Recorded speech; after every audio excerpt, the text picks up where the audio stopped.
स्वागत आहे पुन्हा एकदा सर्वांचं अगदी मनापासून आपल्याच्या छोट्याशा व्हिडिओमध्ये। तर आज अक्षय तृतीयानिमित्त पुरणपोळीचा स्वयंपाक केलेला आहे।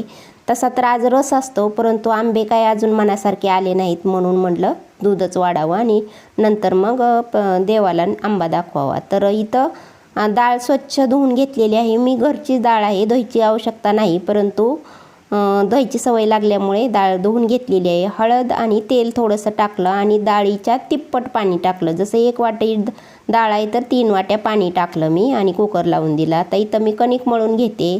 तर इथं 8-9 चपातीची कणिक, पोळ्यांची कणिक घेतलेली आहे मी आणि 2 चमचे मी मैदा टाकलेला आहे। मीठ टाकते आणि मैदा टाकायचं कारण म्हणजे की पीठ बरोबर दिलेलं नाही यावेळी दळून, त्यामुळं मैदा टाकावा लागला। थोडंसं तेल टाकायचं आणि चिमूटभर हळद टाकायची। हळद ऑप्शनल आहे। तर आता इथं सगळं मिक्स करून मी थोडंसं पाणी टाकून चांगले असे मळून घेते। ह्याला मळायचं म्हणजे आपल्या चपात्यापेक्षा थोडं एक्स्ट्रा मेहनत लावून पुरणपोळीला मळावी लागते। तर मळून घेतलेलं आहे। तर आता तिकडं आपल्या जाकू आणि कालूसाठी पण आज चपात्याच केलेल्या आहेत। त्या कुकर व्हायला लागलेला आहे, कारण त्यांना पण आज चपात्या असते सणा दिवशीच्या। तर आता तोपर्यंत कुकर होतोय तोपर्यंत आपण भज्याचं पीठ मळून घेऊया। तर भज्याचं पीठ घेतलेलं आहे, भजे पण थोडेच करणार आहे। त्यासाठी मी 1 बटाटो, 1 कांदा आणि कमी तिखटाच्या 4-5 मिरच्या टाकलेल्या आहेत। त्यानंतर मग थोडीशी कोथिंबीर कापून बारीक घेतलेली आहे आणि चवीनुसार मग मी याच्यात मीठ टाकून घेते आणि त्यानंतर मग थोडीशी हळद पण ऑप्शनल आहे आणि लाल मिरची पावडर टाकणार आहे आज मी। तर ही जास्त तिखट नाही, पण कलर छान आहे या मिरचीचा, रेडीमेड आहे। आणि अजवाईन घेतलेलं म्हणजे ओवा अर्धा चमचा टाकलेला आहे, कारण भज्यांनी थोडं ॲसिडिटी होती, त्यामुळे हे ओव्याचं काम बरोबर करतं। थोडंसं चिमूटभर सोडा पण टाका किंवा न टाका आणि थोडंसं पाणी टाकून चांगलं मिक्स करून घेतलं मी आणि साईडला ठेवलं। इथं आणि थोडंसं राहिलं होतं माझ्याकडून, हे कसुरी मेथी टाकायची आणि लसूण थोडासा मी कुटून टाकलेला आहे। कसुरी मेथीनं भज्याला छान टेस्ट येते। आता इकडं साईडला ठेवलं, तोपर्यंत आपण भात करणार आहोत। तर पातेल्यातच मी भात लावणार आहे, कारण थोडासाच भात आहे, त्यामुळे मग कुकर कशाला घाण करायचा म्हणून मी पातेल्यातच भात लावलेला आहे, भात ठेवलेला आहे। तर भात आता इकडं झालेला आहे, कुकरच्या शिट्ट्या, भात पण शिजतोय। तर भात शिजतोय, कुकर होतोय तोपर्यंत आपण म्हटलं तोवर थंड होईपर्यंत हे कुरवड्या पापड काढून ठेवावं। तर काढून ठेवलं आणि मग कुकर झालेला आहे। इथं डाळ आता मी तुम्हाला तिप्पट पाणी ह्याच्यासाठी सांगितलं होतं की ह्याच्यातून येळवणी राहिलं पाहिजे आपल्याला आमटीला। दुप्पट पाणी टाकल्याने डाळ तर शिजते पण येळवणी राहत नाही, मग येळवणीची आमटी म्हणल्यावर मग येळवणीनी छान लागते। डाळ बारीक करून टाकली तर एवढी खमंग लागत नाही। तर येळून घेतलं मी, आता इथं डाळ येळून घेतली आणि ही येळवणी, ह्याच्यात थोडीशी डाळ टाकावी लागते म्हणजे आमटी चांगली मिळून येते।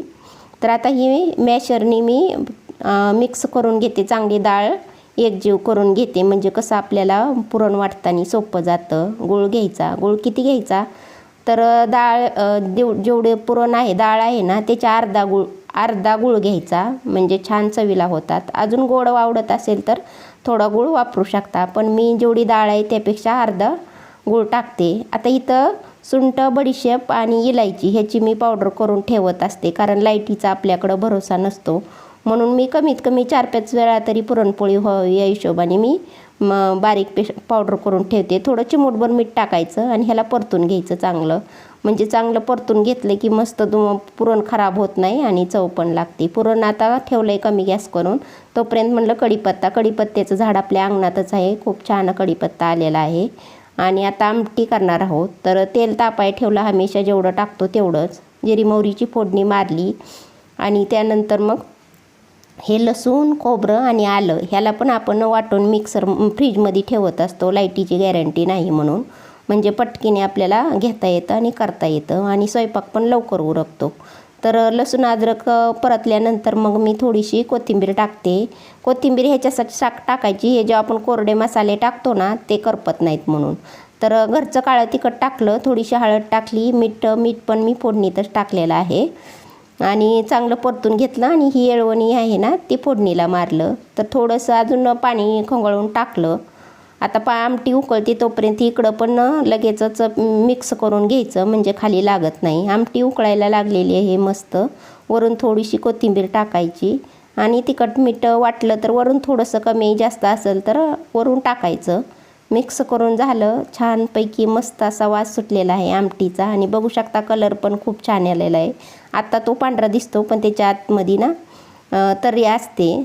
तर आता दोन्ही गॅस बंद करून टाकले मी आणि लगेचच आता आपण पुरण वाटून घेणार आहोत. पुरण तुम्ही शक्य होईल तितक्या लवकर झटपट गरम आहे तोपर्यंतच करून घ्या, कारण पुरण एकदा थंड झालं की डबलच टाईम लागतो. असं तर आपल्याला 5 मिनटं पण लागत नाही ती पुरण वाटायला. इथं बघा पाव किलोपेक्षा जास्त डाळ आहे आणि पुरण घरचं डाळ असल्यामुळं खूप जास्त झालेलं आहे. तर हे थोडंसं तर वरती निघलेलं आहे, तर ते आपले कुत्री आहेत खायला. तर बघा चाळणीनं छान असं मस्त पुरण झालेलं आहे, एकदम सुटसुटीत झालेलं आहे.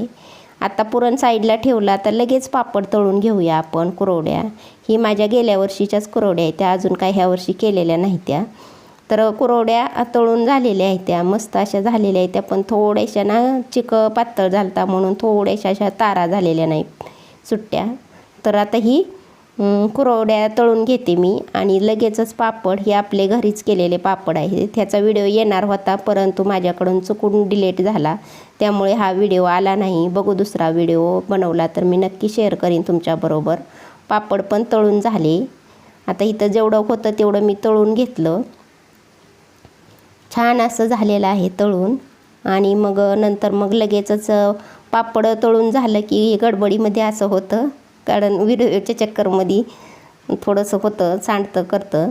तर झालेलं सगळं तळून घेतलं. आता मी भजे तळून घेणार आहे. तर भज्याचं पीठ थोडंसं पातळ झालं पण काही नाही, छान होते. तर चमच्यामध्ये बसना म्हणून म्हटलं चला हातानेच टाकूया. तर हातानेच थोडे थोडे करून मी सगळे भजे तळून घेते. तर भजे मस्त झालेले आहेत, नंतर तुम्हाला दाखवायचं विसरले मी. तर असे आता तळून घेते मी. सगळं तळून झालं. आता हे देवाचे निवद पण लगेच करून घेते. अगोदर निवद करावे नंतर मग पुरणपोळी करावी म्हटलं. तर निवद पण आपले छान असे टरारून फुगतात. मस्त असे निवद झालेले आहेत. निवद भाजून घेते मी. सगळे दाखवत नाही कारण सगळे दाखवले तर खूप उशीर होतो. आता राहिल्या पुरणपोळ्याच फक्त. तर पुरणपोळ्याला चांगली अशी कणिक मळलेली आहे. जितक्या मोठ्या करायच्या तितका गोळा मोठा घ्यायचा आणि जेवढा गोळा घेतलेला आहे तेवढंच पुरण घ्यायचं. तर कारण आपण एवढंच घेतो म्हणजे छान फुटत नाहीत ना, काही नाही, टरारून फुगते. तुम्ही जर जास्त पुरण घेतलं तर मग पोळ्या फुटतात. तर अशा प्रकारे मी लाटून घेते. तिथं बघू शकता. तर टाईम तर इथं मला पुरणपोळीला आता इथं व्हिडिओ करायचा म्हणून जास्त 3 तास लागले, पण व्हिडिओ जर नाही करायचं म्हटलं तर मला 2 तासात होत्यात पुरणपोळ्या. व्हिडिओमुळे टाईम लागतो. तर तुम्ही 10 मिनटात बघताय पण मला ह्याला 3 तास लागले करायला. तर छान अशा मस्त अशा हलक्या एकदम हलक्या हाताने लाटून घ्यायचे. बहार अजिबात द्यायचा नाही, वजं अजिबात टाकायचं नाही, फक्त 2 बोटाच्या साह्याने लाटून घ्यायची. इथं बघू शकता किती छान अशी छानपैकी लाटून झालेली आहे. आता मी वरून थोडंसं तेल टाकते किंवा तुम्ही तव्यात पण टाकू शकता, कारण पहिली पोळी म्हणल्यावर तव्याला कधी कधी लागते म्हणून तेल टाकावं लागतं.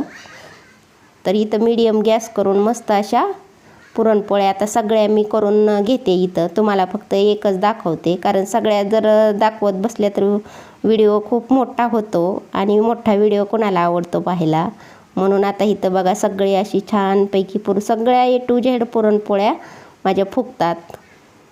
तर तर पुरणपोळी कुणाकुणाला आवडते खायला किंवा करायला. तर खायला मला कमीच आवडते पण करायला मला खूप आवडतात, कारण एकदा केले की आपलं दिवसभराचं टेन्शन संपतं, संध्याकाळी पण स्वयंपाक करावा लागत नाही. म्हणून मला पुरणपोळी करायला आवडते. आणि शिवाय एकदम घरातनं पुरणपोळी केली की घरात छान असा स्वयंपाक केल्यासारखा वाटतो. तर इथं झालेल्या आहेत त्या 2 चपात्या मी संध्याकाळसाठी माझ्यासाठी करून ठेवलेल्या आहेत त्या.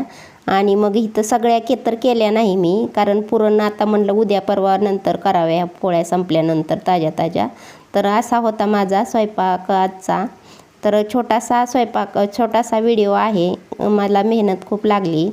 तर कसा वाटला हे सांगा आणि आवडला तर लाईक करा आणि भेटूया पुन्हा एकदा नवीन व्हिडिओमध्ये. तोपर्यंत पाहत राहा, खात राहा. धन्यवाद.